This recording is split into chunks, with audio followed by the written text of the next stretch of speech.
এমন কখনো হয়নি আগে। লাখো রোহিঙ্গা একসাথে জমায়েত ইফতারে।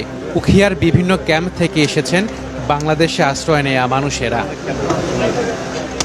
এত মানুষ একসাথে হয়েছে উদ্দেশ্য জাতিসংঘ মহাসচিবের আগমন উপলক্ষে প্রধান উপদেষ্টার সৌজন্যে আয়োজিত ইফতারে শামিল হওয়া।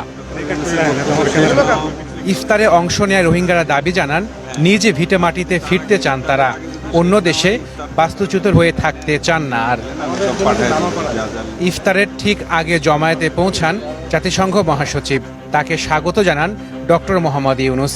সাথে উপস্থিত ছিলেন বাংলাদেশ সরকার ও জাতিসংঘের ঊর্ধ্বতন কর্মকর্তারা।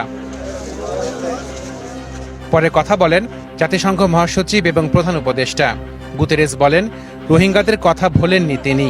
সার্বিক চাহিদা মেটাতে সর্বোচ্চ চেষ্টা থাকবে তার, যদিও সামনের দিনে কমতে পারে খাদ্যের সরবরাহ। আর প্রধান উপদেষ্টা বলেন, আগামী ঈদে রোহিঙ্গারা যেন করতে পারে নিজ দেশে, সে চেষ্টা থাকবে তার। They want to go home. Myanmar is their homeland, but the situation in Myanmar remains dire, including in Rakhine State. And until the conflict and systemic persecution ends, we must support those who need protection here. We are facing a dramatic risk, the risk to reduce the food rations to the Rohingya refugees to a level that will be 40% of 2025.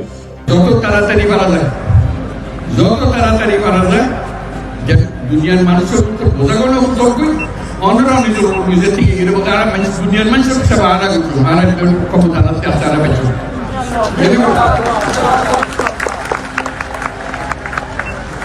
এবং আল্লাহ তৌফিক দিয়ে আল্লাহর কাছে দোয়া করি, আল্লাহর কাছে মনোযোগ করি যেন সাম্মার এই মৃত্যু পেতাম সাম্য ঋতু যেন আমরা নিজের বাড়ির থেকে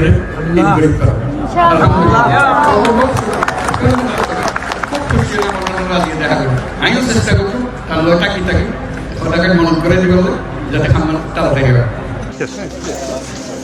এর আগে রোহিঙ্গা ক্যাম্পের হালচাল ঘুরে দেখেন জাতিসংঘ মহাসচিব। পরিদর্শন করেন ইউনিসেফ পরিচালিত একটি লার্নিং সেন্টার। কথা বলেন রোহিঙ্গা শিশুদের সাথে। এ সময় শিশুরা তাদের বিরুদ্ধে হওয়া মানবতা বিরোধী অপরাধ ও গণহত্যার বিচার দাবি করে চায় উচ্চ শিক্ষার নিশ্চয়তা।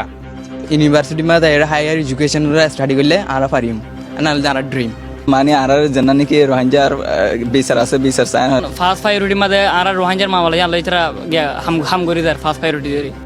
এরপর গুতেরেস পরিদর্শন করেন রোহিঙ্গা কালচারাল মেমোরি সেন্টার। পরে কথা বলেন গণমাধ্যমের সাথে। My message to all parties in Myanmar is clear.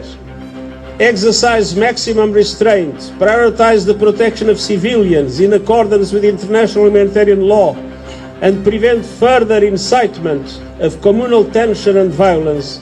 জাতিসংঘ মহাসচিব জানান, নিজ ভূমিতে ফিরে যাওয়ার আকুতি জানিয়েছেন বাস্তুচ্যুত রোহিঙ্গারা।